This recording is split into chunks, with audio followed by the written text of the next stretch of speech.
How's it going? Welcome back. Um, I thought ever since a lot of people were uh, wanted to talk about that last video I dropped on propaganda and Edward Bernays, thought we could talk some more about even like kind of a deeper thing and a more ancient, pardon me, about um, propaganda as black magic. That's scary, right? Now, let me preface this. Now, I wrote my dissertation not on black magic, but I wrote it on um, 17th century, 16th, late 16th, but mostly 17th century religious writing in England, and including poetry. But a lot of the figures I wrote about were, well, I should say a lot, a few, um, were what we would now call kind of on the fringes. Like I wrote about Sir Kenelm Digby, who was a courtier but also an alchemist. And a Catholic apologist. I also wrote about Thomas and Henry Vaughan. Now, Henry Vaughan is known as the metaphysical poet, but both of them were deeply interested in Hermeticism, and Thomas was an alchemist and an Anglican priest as well. So I wrote about them. I also wrote about Jane Lead, who a lot of people don't know about her. She was part of, or the foundress, I guess we could say, of the Philadelphian Society, which was a spiritual religious group in the second half of the 17th century. And pardon me. And she had visions of Sophia. She was kind of a unique visionary, Anglican kind of visionary. But I also wrote a chapter on John Donne, who is not so controversial, though he does use a lot of alchemy in his um, alchemical imagery in his poetry. But I started the dissertation with a chapter on John Dee. And if you don't know who that was, John Dee was a natural philosopher, scientist, we could say. I mean, really a genius, engineer, mathematician, you know, I mean, probably, well, certainly the most brilliant man in England at the time. And he was a courtier to Elizabeth I. And the thing, what he's most known for is his how he delved into magic. Um, and his project for delving into magic was actually kind of noble in aims, anyway, in intention. He was hoping to heal the rifts of Christendom, in which had been divided by that point into the Protestant and Catholic camps. And he thought the way to do that would be to um, discover the language of Adam. Because, in a way, what he was thinking is that division started with the Tower of Babel.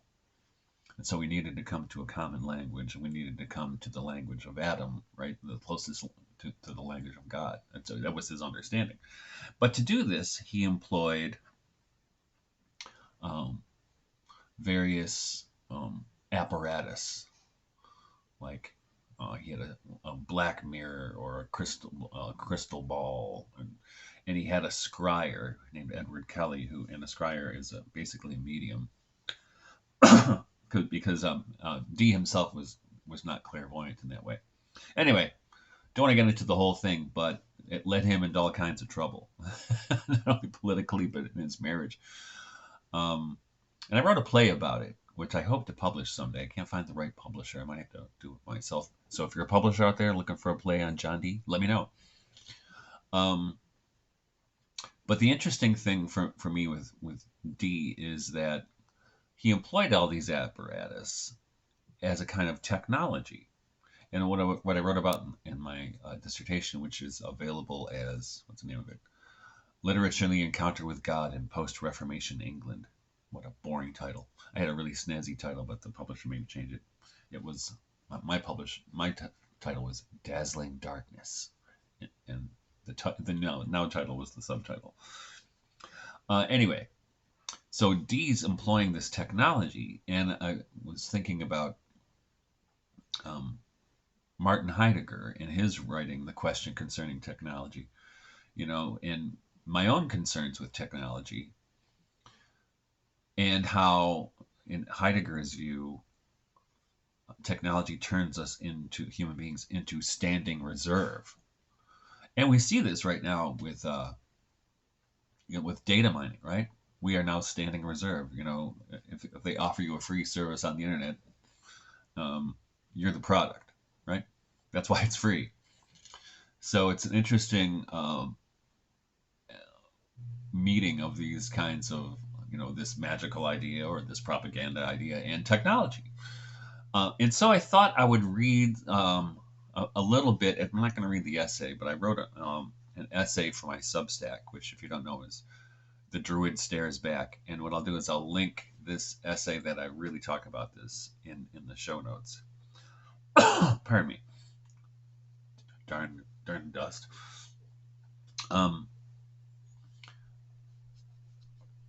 So yeah, so I'm going to go over some of these points that I make in this article on magic and propaganda, because I think it's important, and I think that, not only do I think it's important, I think it's exactly what's happening, exactly where propaganda is right now, and also that I think it's the thing is, so when you start goofing around with black magic, you're inviting all kinds of nefarious forces into it. It's like using a Ouija board, right? Guess what? They work. They don't work for everybody. I think it takes the right kind of personality or disposition or something. It doesn't work with everybody. But my wife, for instance, when she was a kid, I think her friend's little sister, a girl, was probably 11 or 12 or 13 at the time, and they would do the Ouija board. If you've ever done that before, they have the planchette, they call it, the little pointer, the indicator. But they didn't use that. They were using a wine glass, which I've seen people do before. So they're using this wine glass to indicate the letters. And my wife tells me that thing moved on its own. The girl would be there, standing there, and first she touched it, but after a while she didn't have to touch it at all. It would just move on its own. Yeah, explain that, scientific materialist, right? And that, again, even a Ouija board is, in this way, is a kind of technology. But the technology we're going to talk about with black magic today is about the magic of controlling the will of others. Okay? So let me just read it. I'm going to read a quote from a very early magical, I shouldn't say very early, but early modern magical writing, known in English as the Three Books of Occult Philosophy by Henry Cornelius Agrippa. Oh, and here's what he says. Natural magic is that which contemplates the powers of all natural and celestial things, and searching curiously into their sympathy, doth produce occult powers in nature into public view, so coupling inferior things as allurements to the gifts of superior things by their mutual application, that from thence arise wonderful miracles, not so much by art as by nature, to which art becomes an assistant whilst it works these things. Now you can see what he says right there, is that what he's doing, what magic does, is not it's not magic. It's nature. It's working with nature. But you have to work with nature. You have to understand it, and part of understanding this is understanding human nature in particular. And he continues, for magicians as the most curious searchers of nature, making use of those things which are prepared by nature, by applying active things to passive, produce oftentimes effects before the time ordained by nature, which the vulgar think miracles. Right? The vulgar think the miracles, which indeed are natural works. The prevention of the time only coming betwixt, as if anyone should produce roses in the month of March, ripe grapes, or sown beans, or make parsley to grow in a perfect plant within a few hours, nay, and cause greater things, as clouds, rains, thunders, and animals of divers kinds, and very many transformations of things, many of which sort Roger Bacon boasted that he did do by mere natural magic. Cause greater things. Now think about this, right? It's been a lot in the news lately, especially when I offer prayers for them, for the the horrible effects from Hurricane Helene, um, right? That greater things as clouds, rains, thunders, and this is back in the early modern period. This is 1530s, right? And he was just compiling. Agrippa was just compiling extant materials and putting them all into one source book in a way. But and the question we've seen recently about whether, and I think by now it's almost universally agreed that the government, not just the American government, but governments all over the world, maybe not every single one, but many, know how to control the weather and know how to influence the weather. And maybe one day I'll do a show on cloud busting. I have a little experience with that. Um, and Wilhelm Reich, who in 1950s was started doing this, and I have actually a collection of not too many, but some articles, or at least a PDF or a JPEG of them from the 1950s about experiments with controlling the weather that were greatly successful. And I remember even seeing television, like mainstream television programs in the 70s probably, where they were boasting about being able to control the weather. So don't tell me it's not possible. Anyway, so Agrippa is throwing this out here, right? This is how it works. But how do you actually make it happen? And that's an interesting thing. So let me see if I can find it. Where is it? Well, Plotinus. Let's start with Plotinus. Plotinus, the Neoplatonic philosopher, and he tells us that the way this works is by love, and we saw this actually through COVID. This is how magic works. It's by love, right? Got to protect grandma, or what else did they say? Well, I'll give you some examples in a minute. But here's what Plotinus says, and I think this is in the Fourth Aeneid. Because love is natural to men, and the things that cause love have a force of attraction to each other, there has come into existence the helpful power of a magical art of love, used by those who apply by contact to different people different magical substances, designed to draw them together with a love force implanted in them. They join one soul to another, as if they were training together plants set at intervals.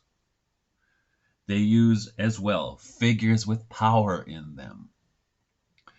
And by putting them, I'm going to emphasize that they use figures with power in them. And by putting themselves into the right postures, they quietly bring powers upon themselves, since they are within one universe and work upon one universe. Okay? And when he means figures, I mean, there's a lot of ways to think about this. Pardon me. One figure, it figures by images, right? And I'm a poet, and I tell students in creative writing or young poets, I edit their work. The image is where the magic happens, right? If you don't have an image, which is like in a way you could say the image is the body. If you don't have an image, the meaning, which is the spirit, can't inhabit it, so no one can relate to it. It's not going to affect anybody. So that's one kind of image. But another kind of image is the image of words. Words are images, right? Or words are made into images. That's what poetry is. So you can have pictures. You can also have word pictures, right? So that works on the senses. It's not just, in that case, it's not just the sight. It's also hearing, right? And here's what he continues. Actually, this is from Eliphas Levi. Now, if you don't know him, he's a really fascinating figure. He was a Roman Catholic. I think he made it all the way to deacon. He wasn't, he was pursuing the priesthood, but he left, I think, because he fell in love after being ordained a deacon, and then he became a magician. And probably the occult revival that went on in the late 19th century kind of starts with him. And with his book, which is in English is called The Doctrine and Ritual of High Magic, or it's also called Transcendental Magic in a translation by Arthur Edward Waite. And I know you can find that one for free on archive.org because I found it myself. Um, and this he published this 2 volumes, 1854 and 1856. So that's a long time ago. And interestingly, a little sidebar, little sociological sidebar. Um, before he turned to magic, he wrote a kind of amazing book. What's it called? The Mother of God, I think it's called.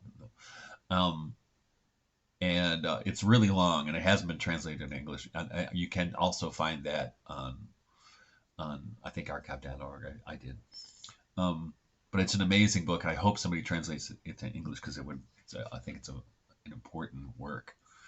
But it's a drag to try to read stuff online. I don't know if you have that problem. Or I don't have a tablet, and I wouldn't read it anyway. It's bad enough on my eyes, right? But anyway, here's what Levi said, kind of drawing on Plotinus. He said, "We operate by our imagination on the imagination of others, by our sidereal body on theirs, by our organs on their organs, in such a way that by sympathy, whether of inclination or obsession, we reciprocally possess one another and identify ourselves with those upon whom we wish to act." Now, this kind of black magic, well, he's not really talking about black magic necessarily, but certainly this can be applied to black magic, and he talks about it, and we'll get into it a little bit. And he says, well, look, right? So what he just described is the subtle power of the Facebook like or the X heart, right? And then think about these magical incantations. I'm going to drop a bunch of them for you right here. Safe and effective. Love is love. Build back better. The new normal. Right? Those are all images. Right? And the mask. I mean, talk about the ultimate image, right? And all the people who would live stream their COVID shots. Remember those? Oh, that's a ridiculous thing. But that's magic. That's how magic works. And also think about well, it's called virtue signaling, but you see, for instance, people with the gay flag or the pride flag, I guess it's called, or those other flags that are related, the trans flag. I don't know what all that stuff means. But also the Ukraine flag or the Israel flag or whatever flag, right? Those are all magical images. They certainly are. Even the American flag, they all conjure up emotions of one kind or another in the subject. But it's all, and we swim in this stuff, especially now that we're in technology, the online environment, right? Which is just crummy with this stuff. It's just swarming with magical images. And of course, the thing is, these all work on the emotions. So if you know your rhetoric, there are different kinds of rhetorical appeals. There's the appeal to logic, which nobody pays attention to these days. There's the appeal to authority, which you get a lot, right? That was a big appeal during COVID, right? Dr. Fauci says 4 out of 5 doctors say that's the appeal to authority. All right, it says in the Bible, or whatever appeal you want to use, right? Like that's authority. God says. But then there's also the emotional appeal, and this is the prevalent appeal in our culture in the West at this moment, because nobody actually, we talked about it last time with critical thinking, nobody does critical thinking. They do critical feeling. Maybe I just coined a phrase. We're going to go with critical feeling from now on. And that works. It works like a charm. Get it? Works like a charm. And here's another thing that we get from Brother Plotinus, right? I'm sorry, it's not. Well, Plotinus says people like being enchanted. Think about that. People like being enchanted. I'm trying to find that. People. Um, Here's what he says. Plutarch says, "For it is in the irrational soul, not in the power of choice or in reason, which is charmed by music. In this kind of magic causes no surprise. People even like being enchanted. People do. I call it outsourcing your responsibility, right? And music is a great agent of, it can be propaganda. I think we've seen that. The stories about the CIA, for instance, using music as a tool of propaganda, because everybody, you just get into the vibe, right? And the message very often gets translated into nefarious doings. Little shout out to P Diddy, right? Talking about magic, right? But here, I'm going to drop a quote from Juan Culiano. If you don't know who he was, he's a really fascinating scholar. He taught at the University of Chicago. He was Romanian, and he wrote this book called, what's it called?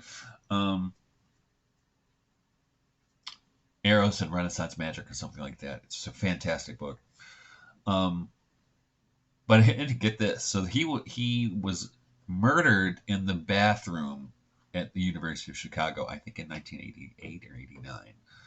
This is before the fall of communism, and because he was a Romanian national, I don't know if it's proved, but it's certainly alleged that, and he was a big critic of the Ceausescu regime, that Ceausescu hit him. He took him out in the bathroom via a hitman, which is kind of stunning, right? But he was a great scholar of this stuff, and he talks a lot about Giordano Bruno in his book, and Bruno's theories about magic. But here's what Culiano says. We see that the goal of Bruno's magic is to enable a manipulator to control both individuals and crowds. Its fundamental presupposition is that a big tool for manipulation exists, eros, in the most general sense of the word. That which we love, and here's exactly what Plotinus was saying, from physical pleasure to things probably unsuspected in passing by wealth, by power, etc. Magic action occurs through indirect contact, virtually and potentially, through sounds and images, which exert their power over the senses of sight and hearing. And we've seen this. We've seen this over and over, and especially it's become more obvious. Especially when you have to think, it's not just advertising, right? It's government propaganda is big on this, on how do we saw this last time we talked about Edward Bernays, and actually in the thumbnail for this video, you'll see on the left an image of Eliphas Levi, and on the right, the more modern magician, Edward Bernays. But governments and ad agencies use these things to manipulate both individuals and the masses. And of course, as we've said last time, it doesn't work on everybody like a charm all the time, but it works on enough people for them to keep at it, right? They don't need to make it work on everybody. They need to make it work on enough people. And as we've seen, you get it to work on enough people, and then the people turn on each other. Well, the government's agencies like, oh, you go ahead, rip each other apart. We don't care. We're going to keep going on with what we're doing. And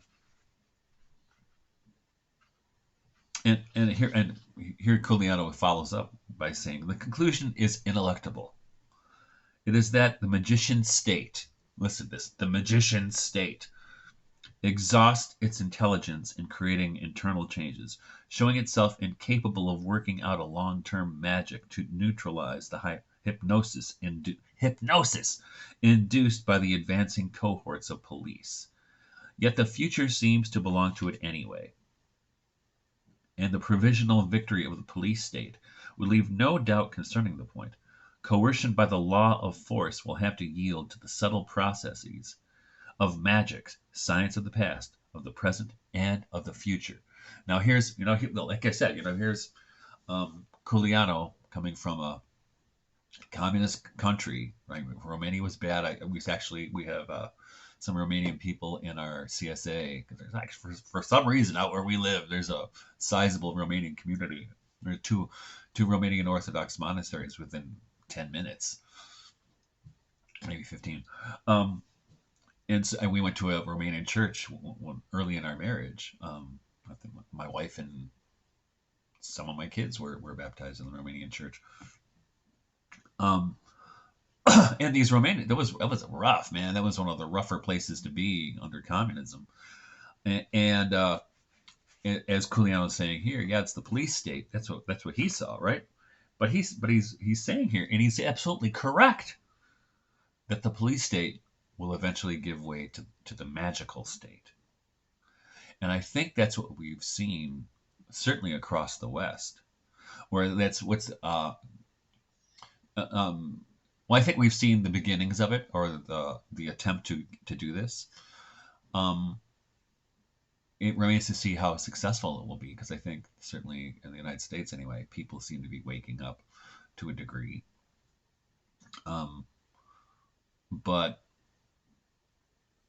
it's a much, put it this way, the magical state is a much more effective state than is the police state, because the police state, you know who the bad guys are. It's the guys, rounding people up and shooting them. They're not doing that. I mean, they might round up some people and throw them in jail, like a grandmother praying in front of an abortion clinic, or yesterday you saw that whistleblower from the elections in Arizona was sentenced to 9 years in prison for showing that the election was rigged. That's classic police state moves right there. But if that were widespread, especially in a place as big as the United States, where we have guns, where a lot of our people own a lot of guns, that would not be an effective large scale plan. So you have to go to magical state, which is what I think they're trying to do with the propaganda machine. And um, they know these psychological techniques. They know these magical techniques. We know that MK Ultra back in the 50s and 60s, and probably to today, was experimenting with a lot of this kind of stuff.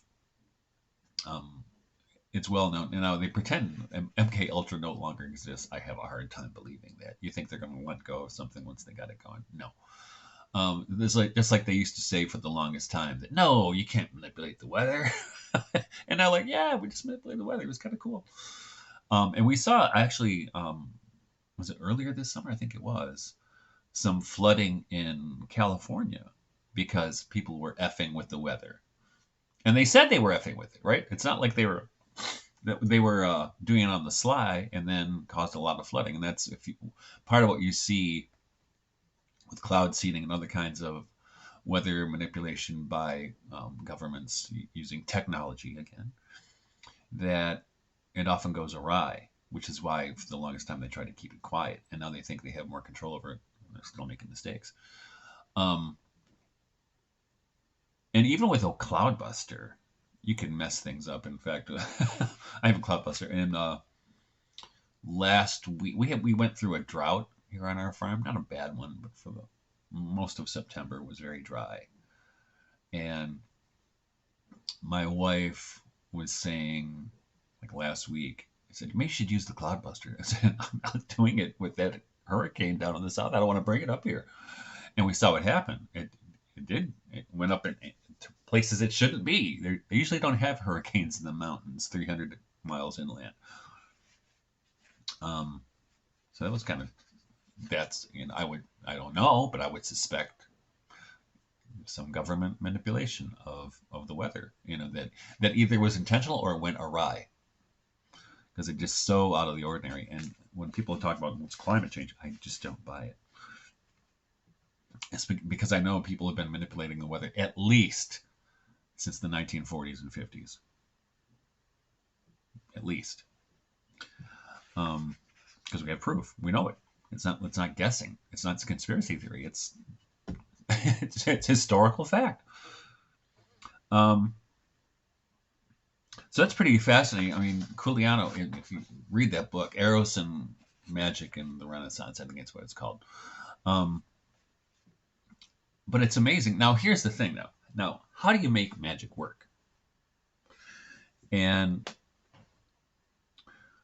and we know this, and we saw this happen. This is why I think precisely what was going on 4 years ago. What was it? Almost 5 years ago now. Um, it was a kind of a magical operation, a large scale magical operation, because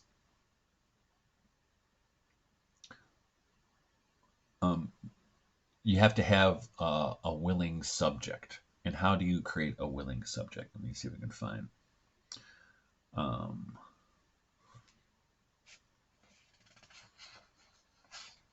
well, here's a quote from Levy. Okay, he says, "All enthusiasm, all enthusiasm propagated in a society by a series of communications and practices in common produces a magnetic current, and continues or increases the current.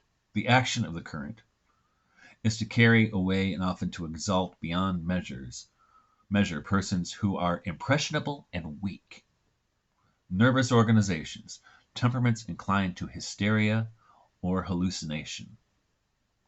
Such people become powerful vehicles of magical force and efficiently project the astral light in the direction of the current itself. Opposition at such a time to the manifestation of the force, to some extent, a struggle with fatality." Now, what he calls the astral light. Now, I don't want to get too lost in the weeds describing what that is, but essentially, it's um, we'll put it this way: you walk into a room where people have just had a fight, and you haven't even talked to anybody. You just open the door, and all of a sudden, whoa, where's it? What's this? I better go home. That's kind of what he's talking about. That energy or current or whatever it is, the ether, it that you can sense, right? And people talk about the mood of the nation, right? That's the kind of the astral light. So think of it like that. But here's the thing, that's only partially interesting. The really interesting thing is um, the action of the current is carry away and often to exalt beyond measure persons who are impressionable and weak, nervous organizations, temperaments inclined to hysteria or hallucination. Now, I think that's precisely what we saw during COVID, right? It created, and if you know him, Matthias de Smet, I think his name is. I can't remember if he's Dutch or Belgian. I have a feeling he's Belgian. He's a sociologist and scholar, and he talked about this quite a bit. That what they were doing was creating what he called free-floating anxiety in the culture. So people were scared shitless, basically, right? People were nervous. People were uncertain. People were afraid. My wife and I were talking. So in 2020, we have a CSA, Community Support Agriculture, from our farm, and there were some of our CSA members. We had a lot of members that year because people were scared that they were not going to have food, right? Free floating anxiety, and we had a couple of people in the CSA that year who were crazy. I mean, I don't blame them, but conditions made them crazy. They were so anxious and afraid. I had phone calls. I think you should have everyone wear a mask when they come to the farm. I'm like, I think I won't. If they want to, they can wear a mask, but I'm not making anybody wear a mask, right? But that was part of, as we know now, that's cultural control. That's the engineering of consent, to go back to Edward Bernays' phrase. And we saw that. And the thing is, what I'm arguing here is that what was going on during that time, and of course, even now with the hurricane or the election or whatever, 9/11, right? You create anxiety and tension and you make people impressionable and weak. You make them have nervous organizations and you make them inclined to hysteria or hallucination, right? That's what you do. And then that's like I think of it as a 1-2 punch. So you're gonna hit them with all that stuff, and then bam, but the government comes in with the boot in the face or whatever it happens to be, right? The control measure, right? Like, wasn't the TSA wasn't that supposed to be a temporary thing or a Patriot Act? Now what are we in? 25 years of the temporary Patriot Act, right? Call and you call here another great example of um, magic is you call it the Patriot Act. You don't call it the Government Surveillance Act because no one would want to go for that. But you call it the Patriot Act. Oh, I'm a patriot. I'm a patriot. Me. That's me. Right? I'm patriotic. I love my country. Right? So that's also another magical act. And the thing is, you got, especially I think the brilliance of the way they did this over the last my lifetime is they add, they do it incrementally. You know, they don't. Well, usually they do it incrementally, but then during COVID, they hit you with one punch after another. Um, remember, I've heard people say, "When did you realize that this was all a scam?" And I'm like, "Day 15 of 14 days to flatten the curve." Right? And they kept extending that. Well, we'll make it 14 days. Well, actually, we'll make it 30. Okay, we'll make it a year. They kept doing that, right? Which creates more anxiety in people, uncertainty, because if your livelihood is threatened, right? And we know that that was happening because alcohol sales went through the roof during that time, right? Cannabis sales. I mean, I was a teacher at the time or a professor, and the kids were shell shocked, and I think they're still suffering from PTSD. A whole generations suffering from PTSD from that time, um, but by design, because then you can control the masses, right? Or at least you can try to. And I think that's what. Now, here's the thing, right? Um, Clearly, they're not as successful as they wanted to be at this project.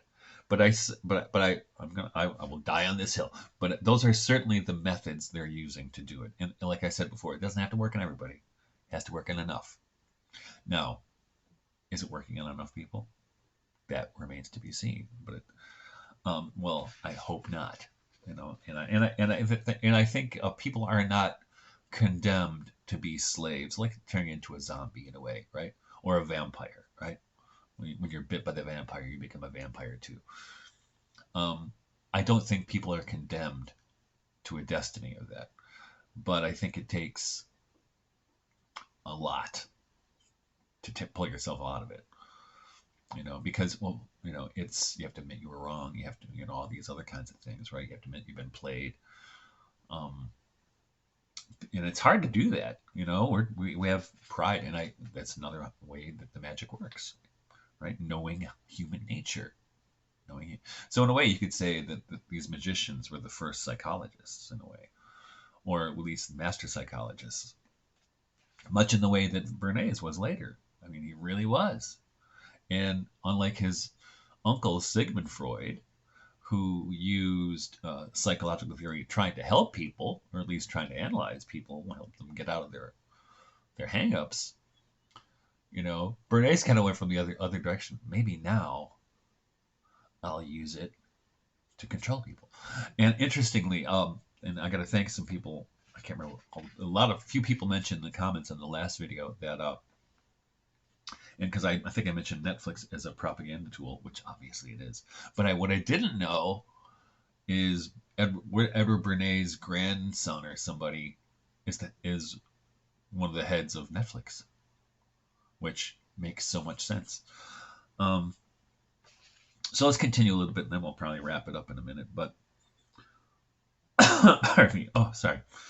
And I'm going to go out further with what Levy says about the kind of person susceptible to this black magic, and the kind of people who inflict it on the others. And this, I think, is important. He calls the people who do it diseased souls. And he says, diseased souls have an evil breath and vitiate their moral atmosphere. That is, they combine impure reflections with the astral light which permeates them and establish unwholesome currents therein. We are often invaded, to our astonishment, in society by evil thoughts, which would have seemed impossible, and are not aware that they are due to some morbid proximity. This secret is of high importance, for it leads to the Opening of consciences, one of the most incontestable powers of magical art, to open the conscience. Now, a couple examples about this.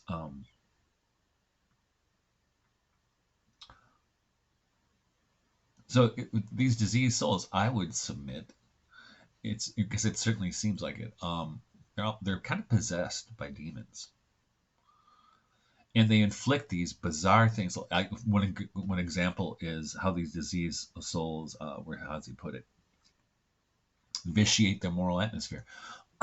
Great example is taking your kids to drag shows, right? Or drag queen story hour, or the bizarre shit with kids. What do they call them? Furries, right? Where they have litter boxes in the hallway at school or in the bathroom.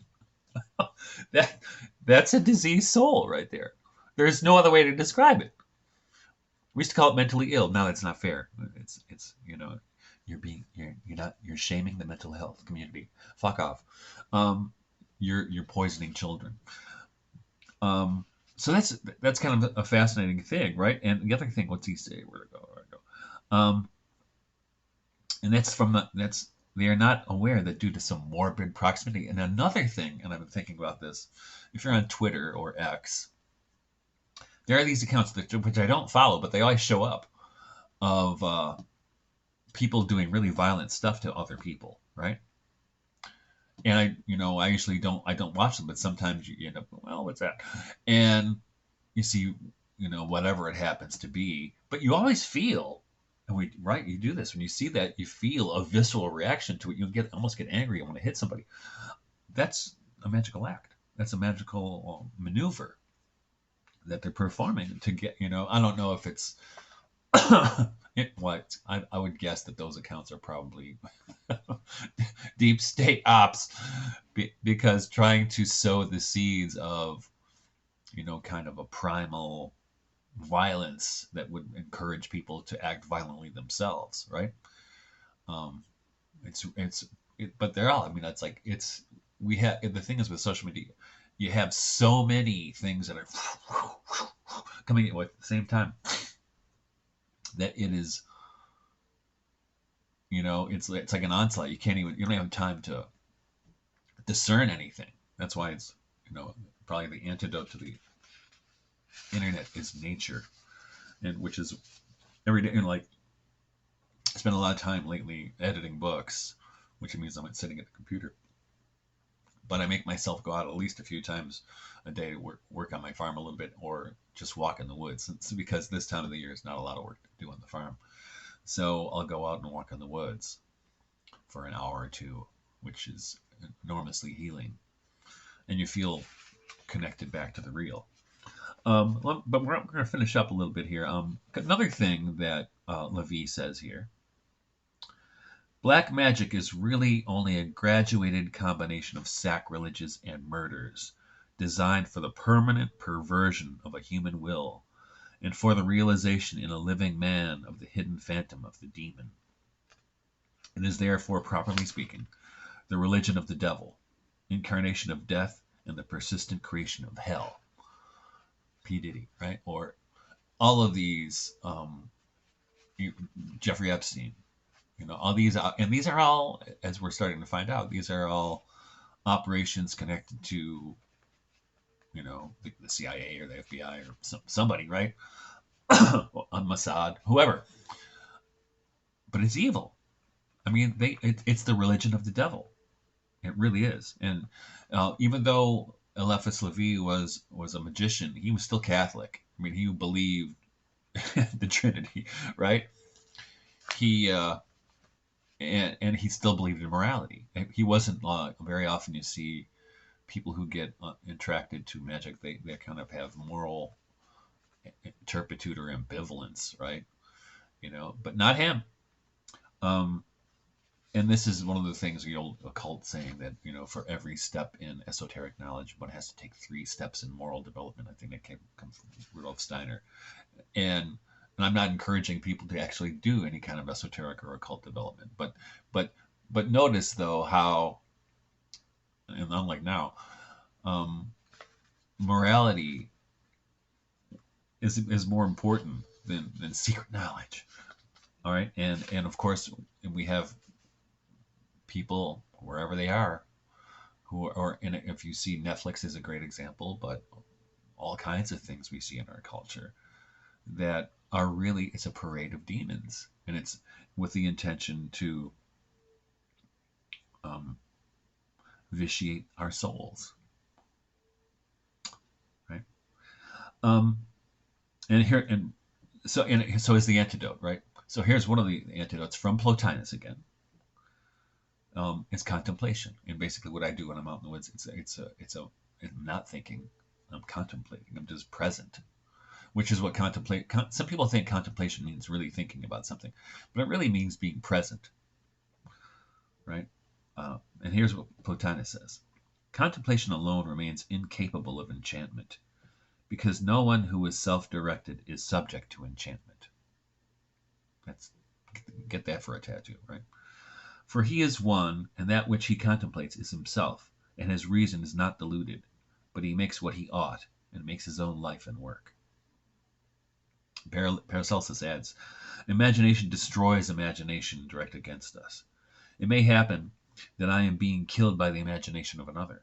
Such an imagination which should be fulfilled in me should be diverted elsewhere, lest health and long life be taken from me thereby.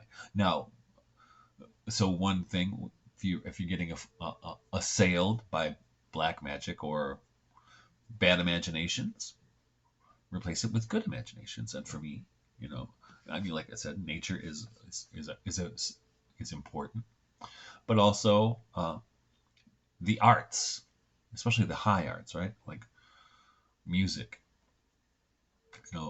Vaughan Williams' "The Lark Ascending" is always a good one for me to take me into a contemplative state, or poetry, scripture, right? These things are the antidote to black magic.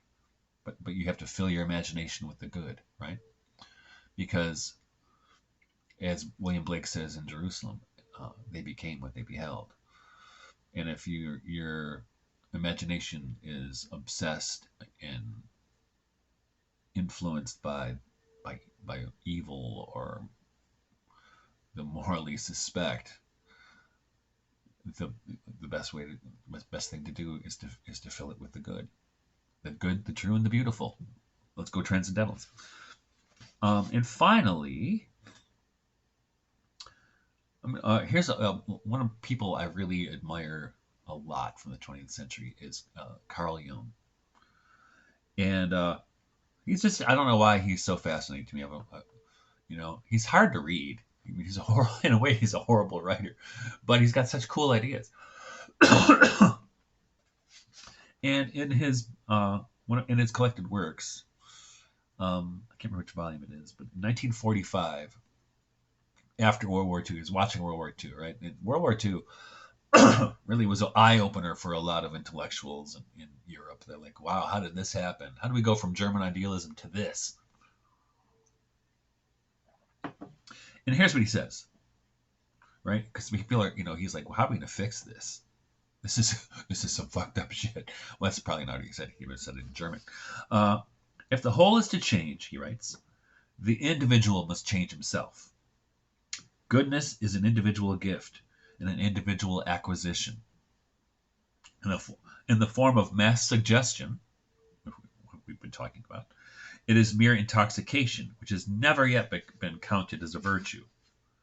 Goodness is acquired only by the individual and his own achievement. No masses can do it for him. But evil needs the masses for its genesis and its continued existence. How about that? Evil needs the masses for its genesis and its continued existence. So now he's not saying be a solipsist, but he is saying, the individual must change himself. And this is the classic thing, right? You want to change society? Change yourself. There's a great quote, which I can't remember who it's from, but it's in Pierre Hadot's wonderful book, Philosophy as a Way of Life, and I'm paraphrasing because I can't remember, I don't know, look for the book, is that, many, many are the people who want revolution to come, but few are them that are willing to make to do the work to make themselves worthy of such a revolution, right? And I think it's a good thing to think about. But anyway, thank you for your attention. Thanks for visiting, and we'll catch you next time. And please leave comments, if you have any suggestions and what have you. And we'll see you next time. Take care.